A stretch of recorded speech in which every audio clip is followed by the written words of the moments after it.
Ravi de vous retrouver dans Smart Job, votre rendez-vous emploi RH, c'est tous les jours du lundi au vendredi, débat, analyse, expertise et vos rubriques habituelles évidemment. On parle aujourd'hui dans Bien dans son job des indépendants, ils veulent plus de protection sociale. On va faire le point avec Hélène Fraisse, elle est déléguée générale de PEPS. On vous dit tout dans quelques instants. Le cercle RH, les enjeux RH dans la fonction publique. Y a-t-il un pilote dans l'avion? L'avion, fonction publique, évidemment, c'est un vrai sujet. Et on va en parler avec Fabien Tastet et Antoine Fouché, deux experts de ce sujet. Et puis le livre de Smart Job, nous retrouvons cette rubrique « Et si je parlais pour être vraiment compris ?» Alors il y a évidemment l'élocution, l'oralité, et puis il y a la manière dont on écoute, dont on reçoit un message. Et on va en parler avec l'auteur Emmanuel Chila. Il est coach en prise de parole et il est l'auteur de ce livre. Il sera notre invité à la fin de l'émission. Tout de suite, c'est Bien dans son job.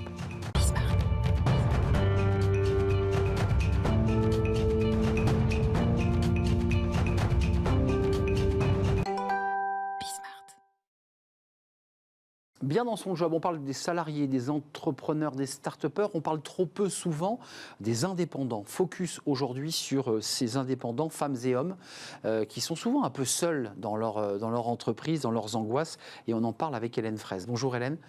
Bonjour. Ravi de vous accueillir, déléguée générale de PEPS. Alors c'est très dynamique, qui est la première organisation patronale dans les négociations de la branche, donc, et évidemment, vous observez et vous accompagnez ces indépendants. Il y a quand même un élément qui sort et qui est très fort, c'est qu'ils sont très heureux de l'être, dans votre étude en tout cas. Ils sont heureux d'être indépendants. En revanche, ils ont quand même quelques angoisses sur protection sociale et retraite.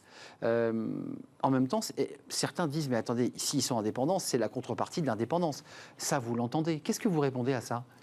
Exactement, et je réponds que le portage salarial est une solution qui présente bien des avantages.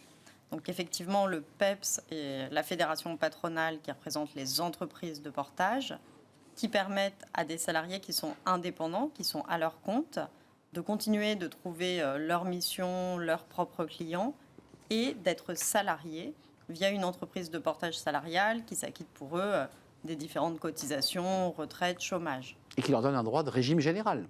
Tout à fait, un droit de régime général comme un salarié lambda. Et ça, vous l'avez dit, on a lancé au PEPS au printemps dernier une étude en interrogeant 300 indépendants qui soulignent à la fois leur attachement à cette liberté et en même temps souhaitent être protégés s'ils tombent malades, en cas de perte d'emploi, d'être accompagnés pour obtenir un crédit immobilier ou autre. Deux chiffres intéressants issus de votre étude, étude CSA d'ailleurs, si je ne m'abuse. 80% des travailleurs indépendants regrettent de ne pas pouvoir bénéficier d'allocations chômage en cas de perte d'activité. D'ailleurs, juste un focus sur ce point, le président de la République avait fait une grande annonce, alors je ne sais pas si ça a été suivi, mais en expliquant que les indépendants allaient pouvoir bénéficier de l'allocation chômage. Ça marche ou ça ne marche pas ? En tout cas, en portage, ça marche. Ça marche, mais à ma connaissance, les auto-entrepreneurs n'ont pas accès à l'assurance chômage. Donc ça ne fonctionne pas. Donc ça n'a pas encore été mis en place, vous le confirmez ? Je le confirme. 83% des travailleurs indépendants regrettent de ne pas pouvoir bénéficier d'indemnités en cas d'arrêt maladie. Ça, c'est une autre angoisse, voire même d'accident de travail, parce que certains parfois se blessent et ne peuvent plus effectuer leurs activités. Puis enfin, la préoccupation des travailleurs indépendants, 83, c'est la sécurité financière, tirée de votre étude toujours, l'accès à la retraite à 76%, l'accès au chômage et l'accès au crédit. Concrètement, vous, dans vos négociations et dans le travail que vous menez à PEPS, avec l'ensemble évidemment des équipes, est-ce que vous avez une oreille attentive du ministre en charge des PME ? Est-ce qu'on vous écoute sur ces sujets ? Ou on vous dit non, ils sont indépendants, donc, et ils ne peuvent pas accéder, hormis en portage, ils ne peuvent pas accéder au régime général ? Nous, on travaille surtout avec les pouvoirs publics, que oui, on rencontre fréquemment au niveau du PEPS, pour promouvoir le statut du portage. Parce que l'autre point qui ressort de l'étude, c'est qu'il y a quand même plus de la moitié des personnes interrogées qui ne connaissent pas le portage salarial, et il y en a seulement 20% qui savent précisément à quoi ça correspond. Donc, les indépendants pourraient avoir accès à cette protection via le portage. Donc vous dites, au lieu de rentrer dans des usines à gaz complexes ou des négociations voire impossibles, autant aller plus rapidement vers le portage. Vous gardez quoi ? Votre statut, votre liberté, mais par contre on vous allège et on vous garantit des droits sociaux, une protection, c'est bien ça l'enjeu ? C'est précisément ça, et quand vous dites on vous allège, toute la gestion administrative, c'est l'entreprise qui s'en occupe. Donc moi, en tant qu'indépendant, informaticien ou autre, je peux me consacrer pleinement à mon cœur de métier, à la recherche de missions et ensuite à les mener à bien. L'évolution des indépendants, parce qu'on parle beaucoup de la fin du salariat, ce qui est assez faux, puisque les salariés sont encore même largement majoritaires, mais on a quand même une tendance, notamment dans la génération Z, de ne pas aller vers le salariat, mais d'aller vers l'indépendance. Vous le constatez, vous, en chiffres ? Oui, et on le constate en chiffres, les études sont très claires, c'est vrai en France, c'est vrai dans d'autres pays, et sans être manichéen en disant que le salariat classique va disparaître, on peut percevoir, en tout cas, qu'il y a une aspiration d'une partie des travailleurs à l'indépendance. Il faut aussi voir que l'autre pan, c'est pour les entreprises clientes que la solution elle est intéressante. Parce qu'elles peuvent avoir accès à des compétences externes, de véritables experts, dans un cadre sécurisé. Et malgré tout, dans une relation de prestation, on est bien d'accord. Tout à fait. Donc ce qui lui évite d'intégrer le collaborateur et d'avoir une relation de prestation sécurisée. Sécurisée et qui offre une forme de souplesse. On le sait que c'est plus facile pour une entreprise de passer par son service achat que les RH de temps en temps. C'est très clair. Merci Hélène Fraisse. PEPS, première organisation patronale dans les négociations de branche, et entendez bien le mot portage. Allez voir sur le site PEPS, peut-être prenez rendez-vous avec eux pour qu'on vous accompagne sur ce portage qui visiblement vous sécurise. Merci de nous avoir rendu visite. Merci pour l'invitation. On tourne une page, c'est le cercle RH, le débat de Smart Job comme chaque jour, et on va s'intéresser au RH dans la fonction publique. Ça, c'est un vrai sujet. D'ailleurs, c'est très complexe parce que la fonction publique est protéiforme. On en parle avec mes invités. Ils arrivent juste après le jingle.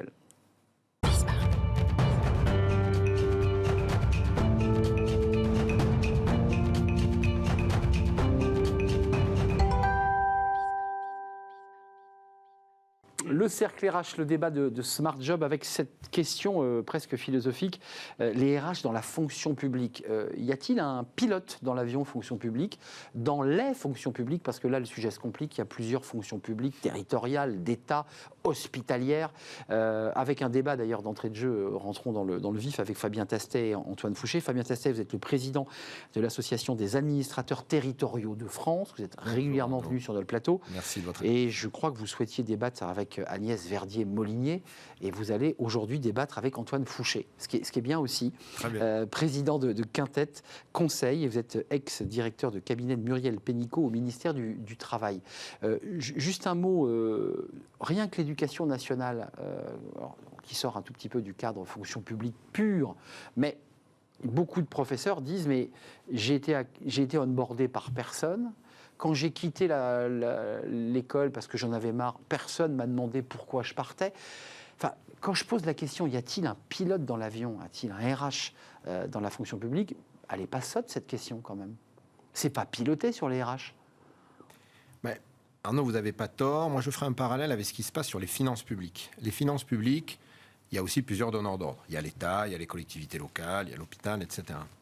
Et je trouve qu'on a trouvé au plan national une organisation.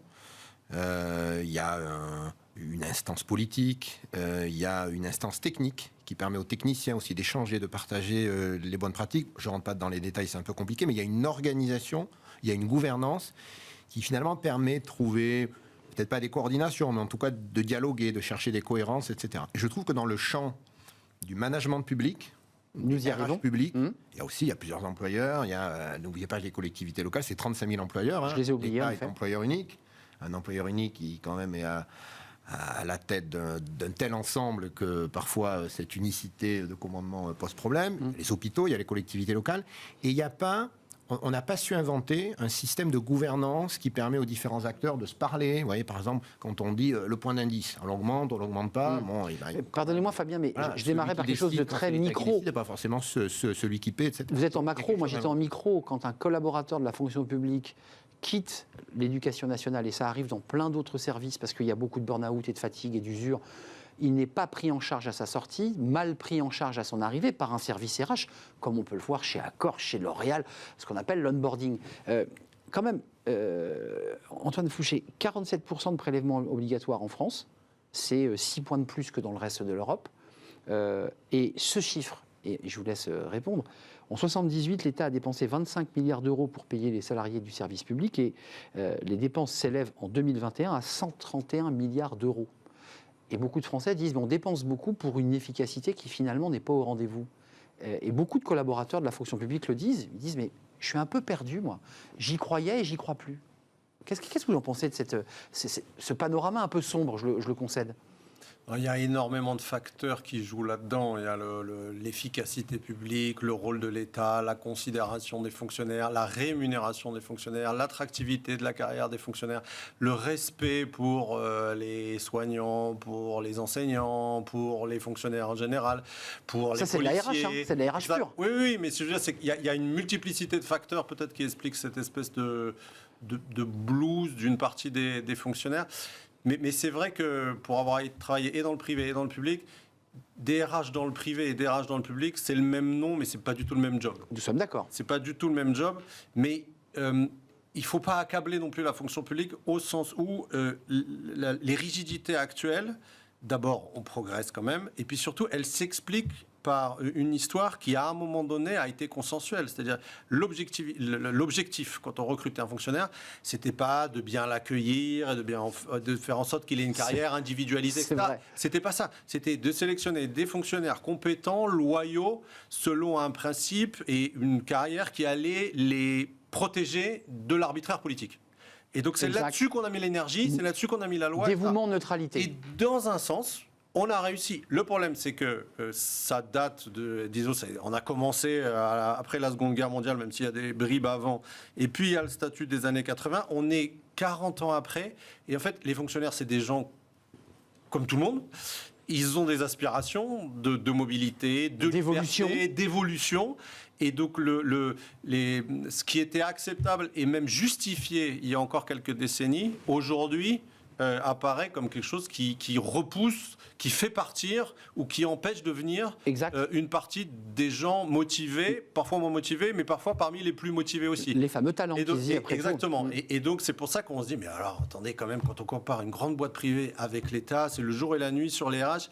Oui, mais le privé, il n'a jamais eu à gérer les contraintes qu'a eu à gérer le public pour construire l'État en France et pour l'intérêt général de la France. Donc, et l'entretenir et le faire vivre. Exactement. Et donc maintenant, c'est en train d'être fait. C'est long. Mais je pense, sous le contrôle de Fabien qui connaît ça mieux que moi, mais qu'on va vraiment dans la bonne direction dans les 3 fonctions publiques, mais qu'il y a encore énormément de travail à faire. Juste un mot, parce que j'ai parlé de 1978, j'étais parti loin, et là on a un éclairage un peu historique, mais le ministre Guérini, qui a fait sa rentrée, a indiqué qu'évidemment il voulait avoir un dialogue fructueux avec les partenaires sociaux, je veux dire c'est assez classique pour une rentrée, mais il a surtout dit qu'il souhaitait améliorer la rémunération, on en revient au point, pour pouvoir être au plus près et de rémunérer presque au mérite individuellement, comme une entreprise pourrait, avec un manager, dire voilà, cette équipe-là, je la récompense, mais celle-ci, je ne la récompense pas. Est-ce que vous soutenez ce principe ? Et est-ce que vous dites, est-ce que c'est possible techniquement de le faire ? Parce que le salaire au mérite, c'est pas une idée toute neuve, quand même, de rémunérer même les professeurs. On avait évoqué l'idée, puis finalement, tout ça a été abandonné et on a rémunéré sur la grille. Est-ce que vous soutenez cette idée ? Oui, alors, ce qui est intéressant dans cette affaire, c'est que le statut auquel on attribue beaucoup de mots a des potentialités que beaucoup de gens ne connaissent pas et que malheureusement beaucoup de décideurs n'utilisent pas. Et je pense qu'avant de se dire il faut une nouvelle loi, créer des choses nouvelles, etc., allons déjà au bout de l'utilisation des outils qui existent. On peut le faire déjà, ça On peut le faire. Il me semblait on peut le faire. Et il y a des choses qu'on peut aussi ajuster par des décrets, etc., sans forcément... Allez, moi, j'ai écouté le ministre, j'ai vu son projet de loi. On va voir ce qu'il veut y mettre dedans. Dans une des écoles de la fonction publique, d'ailleurs. Il y a une loi à l'IRA de Lyon. Ouais. Il y a une loi adoptée, sur la fonction publique, proposée par le ministre Dussopt, adoptée en 2019, pour laquelle on a d'ailleurs peut-être pas pris tous les décrets d'application. Bon, je ne suis pas bien convaincu qu'il faille à nouveau une loi. Il faut voir ce que le ministre veut en faire, etc. Mais ce que je veux dire, c'est qu'il y a plein de potentialités dans le statut qui n'est pas un truc ringard, poussiéreux. Simplement, il faut les connaître, il faut les utiliser. Il faut parfois avoir du courage managérial pour les utiliser. Et ça, le courage managérial, ça ne se décrète pas dans un texte. Mais c'est là où il y a aussi besoin, je le disais tout à l'heure, d'endroits où les employeurs publics, les élus, les DG peuvent échanger, peuvent partager les bonnes pratiques, etc. Aujourd'hui, vous avez un régime indemnitaire aujourd'hui, vous savez que les agents de la fonction publique, ils ont un traitement, ça c'est le point d'indice, et puis ensuite ils ont un régime indemnitaire. Le régime indemnitaire, ça représente selon les grades entre 10 et 50% de la rémunération globale. Et dans ce régime indemnitaire, ça s'appelle le RIFSEB, mais je ne rentre pas dans le détail, vous avez une part variable, c'est-à-dire une part que vous pouvez conditionner à des résultats individuels ou collectifs d'ailleurs. D'équipe, de groupe, bien sûr. Les résultats d'une personne, c'est une équipe, parce qu'elle a mené un projet, parce qu'elle a obtenu sur un projet un subventionnement important, je sais pas, parce qu'elle a des résultats, etc., etc. Bon, alors il faut peut-être pousser les feux, c'est-à-dire que la part variable, la part qui pourrait être utilisée pour la rémunération au mérite, comme dans le privé, c'est à peu près 20% de ce régime indemnitaire. On peut peut-être aller plus loin, 40, 50%. Mais ça nécessite peut-être pas de voter une loi, voilà. Mais indépendamment de la loi, peuvent s'ajuster parce qu'il y a des potentiels qui existent dans l'état actuel du droit. Et vous avez raison, Antoine Fouché, je ne veux pas être trop sévère à l'égard de la fonction publique. Il y a des choses qui avancent dans la territoriale, dans les régions, dans les départements. On voit quand même qu'il y a des volontés de mettre du management, mais ça reste lent quand même, ça reste complexe. Oui. Pourquoi c'est si compliqué ? Je pense que c'est vraiment l'héritage culturel qui, encore une fois, n'est pas un héritage poussiéreux, mais qui s'expliquait à l'époque. Mettre du mérite, très bien, mais qui ? Et j'y suis tout à fait favorable. De toute façon, je pense qu'on doit le faire parce que sinon, trop de talents, trop de gens ne voudront plus travailler pour les différentes fonctions publiques. Il faut avoir en tête aussi quand même un chiffre. Hein. En 40 ans, le nombre de candidats par poste a été divisé par 4. Hein. Il n'y a pas plus cruel pour l'attractivité de la fonction publique. Donc de toute façon, on sera obligé d'y aller. Mais pourquoi est-ce que c'est si lent ? Parce qu'à un moment donné, le mérite, c'est qui l'évalue. Et les fonctionnaires, on travaille, fonctionnaires de formation, on travaille pour des élus politiques. Alors c'est un peu moins vrai dans l'hôpital, quoique le président du conseil d'administration est souvent un élu. Ouais. Mais, le maire de la ville d'ailleurs. Mais c'est complètement vrai dans une collectivité et complètement vrai dans l'État. Et donc en fait, le mérite dans la fonction publique, le pays s'est construit comme ça, il est évalué au moment du concours, à 20 ans. Et là, on dit c'est les critères scolaires, l'école républicaine. Et après, c'est une ligne droite. Et après, c'est une ligne droite, c'est là qu'on l'évalue, et puis on ne l'évalue plus pendant la carrière. Ça a eu une forme d'utilité à une époque pour sortir de l'arbitrage et de la cooptation. Et maintenant, on voit que c'est ridicule. C'est-à-dire vous pouvez être très bon à un concours et 10 ans après être un mauvais professionnel. Et à l'inverse, ne pas avoir les qualités et 10 ans après avoir appris et savoir beaucoup mieux faire que quelqu'un qui a eu un concours. Et donc, il faut réinjecter du mérite. Mais pour répondre à votre question, c'est encore un changement de culture. Ça ne veut pas dire qu'il faut être trop patient, mais la situation actuelle, elle s'explique par un héritage historique sur lequel il y a eu un consensus national. Et le switch de culture, il est beaucoup plus dur que pour le privé. Oui, c'est vrai. Et vous allez voir que nous, Français, peut-être, je fais un peu de fiction là, mais on est pour le mérite, parce qu'on veut des fonctionnaires motivés, machin, etc. Mais le jour où on va intégrer beaucoup de mérite et qu'on aura à un moment donné dans une collectivité, un État, quelqu'un qui aura été nommé parce qu'il est connu le ministre, etc., on dira, mais attendez, mais qu'est-ce que c'est que ça ? On ne protège pas les fonctionnaires contre les... Donc il y a un équilibre à trouver entre les deux et c'est clair que le balancier doit aller dans un sens. Et sur celui qui donne le mérite. Mais il faut trouver un équilibre. Fabien Tastet, je ne veux pas vous agacer avec Agnès Verdier-Molinier, elle n'est pas là, mais... J'ai débattu ici avec elle. Et vous avez débattu assez vivement, d'ailleurs, relativement vivement. Elle dit dans une dernière note de l'IFRAP que je trouve très intéressante, l'évolution de la masse salariale entre 2011 et 2023 est globalement plus rapide que l'inflation, soit 30,7 contre 21 pour l'inflation. Et elle va même plus loin, elle dit finalement que l'augmentation des salaires dans la fonction publique, elle a été plus rapide que l'inflation. Qu'est-ce que vous lui répondez ? En un mot, les fonctionnaires n'auraient pas besoin d'augmentation de point d'indice. Vous êtes tous les deux pas d'accord. Un mot chacun. Il y a eu 10 ans sans augmentation du point d'indice. Ouais, gelé. Hormis la parenthèse 2016 où il y a eu de légers ajustements. Bon, chacun a ses chiffres. Enfin, je crois qu'il n'est pas contestable que si vous prenez la part des rémunérations publiques dans les dépenses publiques, elles n'ont pas progressé. Enfin bon, voilà, je connais les arguments de Mme Molinier. Je connais aussi ses arguments sur les effectifs, par exemple. On oublie parfois que la population française augmente de 0,5% par an.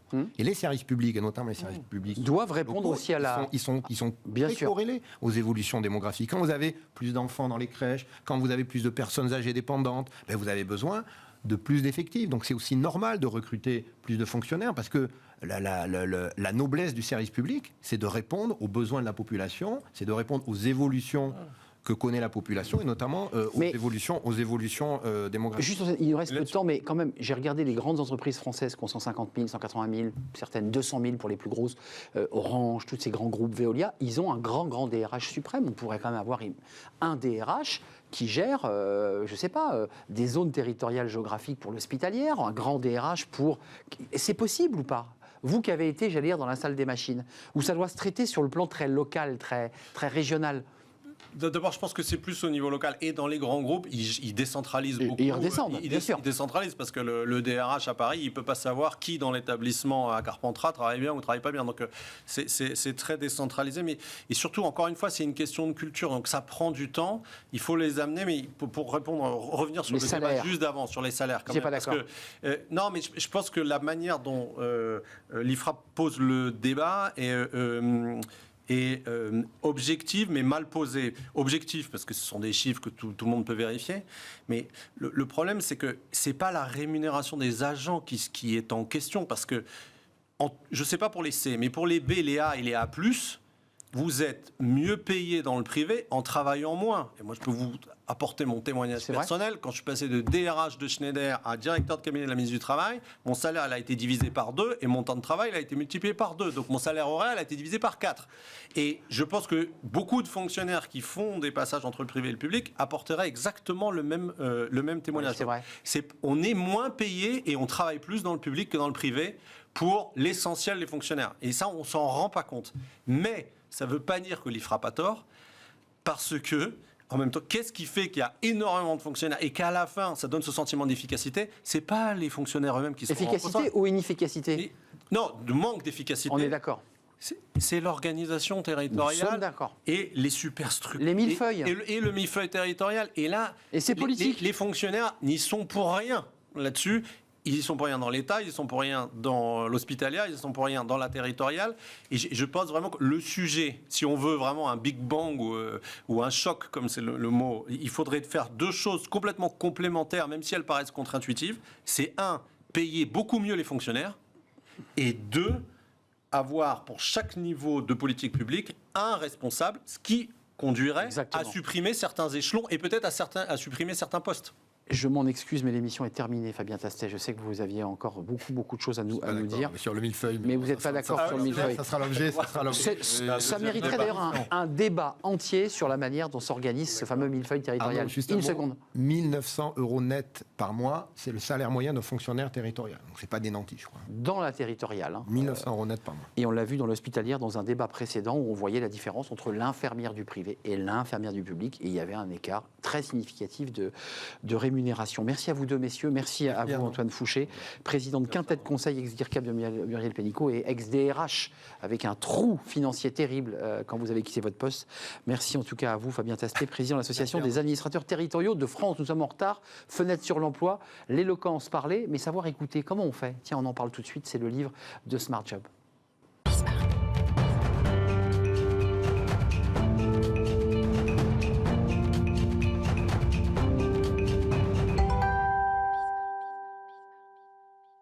Le livre de Smart Job, son titre, et si je parlais pour être vraiment compris, édition Erol, son auteur est avec nous, Emmanuel Chila, bonjour. Bonjour. On est très heureux de vous accueillir. Alors vous êtes coach en prise de parole. Alors vous êtes l'auteur d'un livre précédent, parce que vous avez choisi là, avec celui-ci de faire un peu le contre-champ sur la capacité d'écoute. C'est-à-dire, je parle, mais parfois on a beau parler, on ne se fait pas comprendre. Ce livre, il s'adresse à qui ? Parce que vous le dites dans le livre assez rapidement d'ailleurs, c'est à ceux qui se taisent et qu'on n'entend pas, ou à ceux qu'on entend trop? C'est les deux. En fait, je pense qu'il s'adresse à tous parce qu'on est tous un peu la personne qui parle trop pour quelqu'un d'autre. On n'écoute pas assez les gens et de ce fait-là, en fait, dans nos comportements, dans nos attitudes, dans nos comportements aussi bien dans la vie personnelle que professionnelle, on va se rendre compte assez vite que malheureusement, on n'écoute pas, mais qu'en plus, quand on parle, on ne parle pas la langue de l'autre. Ça c'est un enjeu, on se croise en fait. Hein.